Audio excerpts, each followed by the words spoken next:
Remix songs అంటే అది మళ్ళీ మనం ఈ యంగర్ జనరేషన్కి మన పాత పాటలని ఒక న్యూ ట్రెండ్తో వినిపించడం, that is remix exactly. Younger generation కొన్ని పాటలు తెలియవు, పాత పాటలు నాన్నగారు చేసిన పాటలు కానీ కొన్ని మిస్ అవ్వచ్చు వాళ్ళు. అటువంటి పాటల్ని వాళ్ళు రీమిక్స్ చేసి వినటంలో అది తప్పులేదు. మళ్ళీ యంగర్ జనరేషన్కి మనం మళ్ళీ చెప్తున్నాం మన పాత పాటల యొక్క వాటిలో ఉన్నటువంటి గొప్ప ట్యూన్స్ కానీ ఆ లిరిక్స్ వాటి గురించి. నా సాంగ్స్ రీమిక్స్ అంటే నేను చేయలేదు ఇంతవరకు. నాకు ఎందుకంటే నేను ఎప్పటికప్పుడు ఏదో కొత్తగా చేయాలి నా తపన ఎక్కువ. నాకు I do lot of variations. నాకు ఏదో ఒకే ట్రెండ్ అని నాకు నచ్చదు. అది ఎప్పుడు నేను ఏదో సంథింగ్ చేయాలని తపన ఎక్కువ నాకు.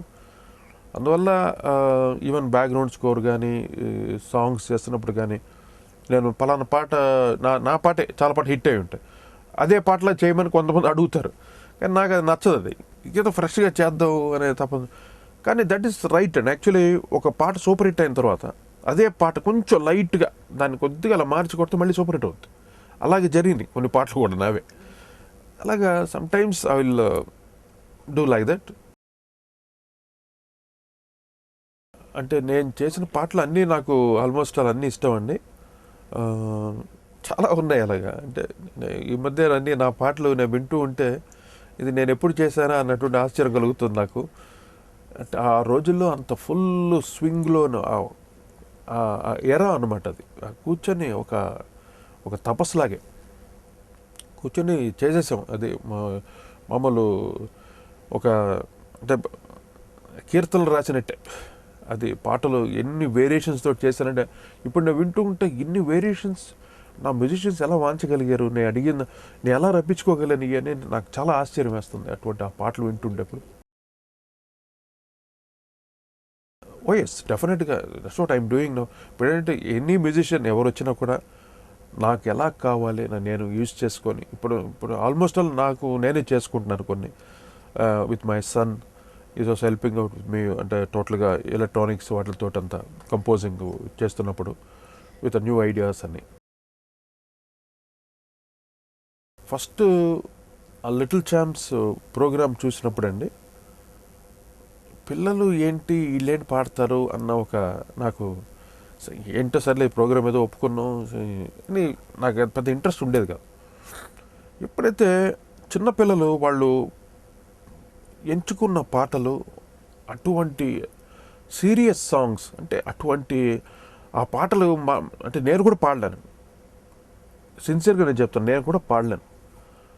ఆ సంగతులు కానీ ఆ తర్వాత సాహిత్యాన్ని అంత చక్కగా గుర్తుపెట్టుకొని అంత చిన్నతనంలో అందరు పిల్లలు ఒక 10 మంది పిల్లలు అంటే 10 మంది పిల్లలు పాడటం అనేది అది ఒక సంగీత ప్రపంచానికి ఒక కొత్త ఒరవడిని తీసుకొచ్చింది. యాక్చువల్లీ ఆ ప్రోగ్రామ్ మేము చూస్తూ ఉంటే మటుకు డే బై డే అండి నాకు తెలియనటువంటి ఒక ఆనందం, ఒక ఏదో ఒక తపస్సు చేస్తే ఒక వైబ్రేటింగ్ అయిపోతున్నారు వాళ్ళు ఆ పాడుతూ ఉంటే, పిల్లల మీద కాన్సన్ట్రేట్ చేస్తూ ఉంటే అసలు సాక్షాత్తు ఆ దైవాలు వచ్చి ఆ సరస్వతి పుత్రులు అక్కడ వచ్చి పాడుతున్నట్టు, సరస్వతి పాడుతున్నట్టే.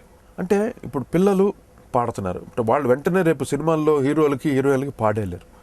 కానీ అదే చెప్తున్నా, మ్యూజిక్ అన్నది ఆ స్వరకర్తలు వాళ్ళు స్వరపరిచినటువంటి పాటలు ఫర్ ఎవర్. ఈరోజు పిల్లలు కాదు, రేపు పురిట్లో బిడ్డలు కూడా పాడతారు. మ్యూజిక్ థెరపీ అంతే. అది అందరికీ రాదు సంగీతం, కానీ అందరికీ వచ్చు, కానీ ఎవరు సాధన చేయరు. ఆ సాధన చేసేవాళ్ళు కొంతమంది ప్రాడీజీస్ పుట్టుకతోటే వాళ్ళకి పూర్వజన్మ సుకృతంతో పాటు కూడా వాళ్ళకి సంగీతం అన్నది డెఫినెట్గా ఫ్యామిలీ హిస్టరీ ఉండి తీరాలి.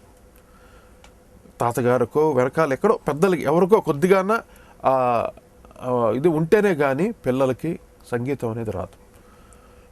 ఇప్పుడు ఈ లిటిల్ ఛాంప్స్లో కానీ హిందీ ప్రోగ్రామ్స్లో కానీ పిల్లలు పాడుతూ ఉంటే మతులు పోతున్నాయి ఒక్కొక్కరికి. అంటే ఒక కొత్త న్యూ డైమెన్షన్ చూస్తుంటే కొత్తగా ఉందంతే. అది అందరికీ మ్యూజిక్ థెరపీ ఒక థెరపీ. Yes, exactly. ఇది ఏంటంటే కేవలం వాళ్ళు పాటలు పాడటం కాదు, వాళ్ళలో నాలెడ్జ్. నేను కొంతమంది వాళ్ళ పిల్లలు పాడుతున్నప్పుడు మీకు పాడాలి, ఒక గాయకులు అవ్వాలందా, ఒక సంగీత దర్శకులు అవ్వాలందా, ఏదో మీరు ట్యూన్స్ క్రియేట్ చేయాలనుకుంటున్నారా అంటే వాళ్ళు చెప్పడం వాళ్ళకి ట్యూన్స్ క్రియేట్ చేయాలని, మేము ఇన్స్ట్రుమెంట్స్ వాంచాలని ఆ ఇంట్రెస్ట్ బాగా ఉంది. అందువల్ల వీళ్ళంతా బాగా ఎంకరేజ్ చేస్తే మటుకు ఫ్యూచర్లో మనకి ఇంకా అంటే తెగ మనకు ఒక ట్రెషర్ అనమాట. మా అబ్బాయి తను ఫస్ట్ నేను తను చదివించాలి అనే ఉద్దేశంతో నేను ఫిల్మ్ ఫీల్డ్కి రాకుండా వాళ్ళిద్దరిని, అంటే నేను ఎలాగో సినిమా ఫీల్డ్ ఫాదర్ పని వాళ్ళు చదివిద్దాం అనుకున్నాను. కానీ ఒకసారి నేను తను షాపింగ్ మాల్కి వెళ్ళామన్నమాట. వెళ్తే అక్కడ ఎవరో ఒక మేకప్ మ్యాన్ ఒక డైరెక్టర్ చూసి, సార్ మీ అబ్బాయి కొంచెం మా సినిమాకి అంటే మా క్యారెక్టర్కి మా స్టోరీకి యాప్ట్ అండి, తను చూస్తే మాకు బాగా నచ్చాడు, మీరు ఒప్పుకుంటే లేదండి నేను కుర్రోడు చదువుకుంటున్నాడు ఇప్పుడు ఇంజనీరింగ్ అంటే, లేదు సార్ సమ్మర్ హాలిడేస్లో 40 డేస్లో ఫినిష్ చేస్తాం అన్నారు. సరే నేను మా ఇంట్లో మా అంటే మా బ్రదర్స్ని అందరినీ మా వెల్ విషర్స్ అందరూ అడిగాను, ఇలాగా అడుగుతున్నారంటే ఎందుకు ఆపర్చునిటీ వచ్చింది కదా వై డోంట్ యు ట్రై అనేసి అందరూ పాజిటివ్గా చెప్పేసరికి అప్పుడు మా అబ్బాయిని ఫస్ట్ సినిమా నోట్బుక్ అనే సినిమాకి, నాకు ముందు ఆ సినిమాకి రేట్స్ ఇవ్వడానికి ముఖ్యమైన కారణం ఏంటంటే సినిమా పాటలు బాగా నచ్చినాయి నాకు. మిక్కీ జే మేయర్ చేశాడు, తను చాలా చాలా గొప్పగా చేశాడు మ్యూజిక్. ఆ పాటలు నచ్చి డెఫినెట్గా బాగుంటుంది, డైరెక్టర్ కూడా కొత్త డైరెక్టరు బాగా తీస్తాడు అనే ఉద్దేశంతో ఒప్పుకున్నాను. సినిమా కూడా ఓకే, బట్ అంత డిసప్పాయింట్ చేయలేదు. రాజీవ్కి మంచి పేరు వచ్చింది, అంటే మెగాస్టార్ చిరంజీవి గారు కానీ బ్రహ్మానందం గారు చూసి చాలా కుర్రాడు బాగున్నాడు, తన్ని బాగా నువ్వు బాగా ప్రాక్టీస్ చేయించు, తనకి అన్ని డాన్స్ ఫైటింగ్ అన్నీ. సరే వాళ్ళు ఇచ్చిన ఎంకరేజ్మెంట్ ఆ ధైర్యం నాకు సరే తను పనికి వస్తాడన్న ఉద్దేశంతో ఇప్పుడు జొన్నలగడ్డ శ్రీనివాస్ డైరెక్షన్లో ఒక సినిమా జరుగుతుందండి. ఇంకోటి సూపర్ గుడ్ ఫిలిమ్స్ వాళ్ళది ఒకటి, ఇంకో 2-3 ఆఫర్స్ ఏదో వచ్చున్నాయి కొన్ని సబ్జెక్ట్స్ చూసి. తను బాగా ప్యాషన్ అండి, అంటే తను యాక్టర్ అవ్వాలని చిన్నప్పటి నుండి వాడికి ఇంట్రెస్ట్. సరే రేపు ప్రేక్షకులు ఎలా ఆదరించి ఎలా ఆశీర్వదిస్తారో సరే అది వాళ్ళ ఆశీస్సులు బట్టి ఉంది.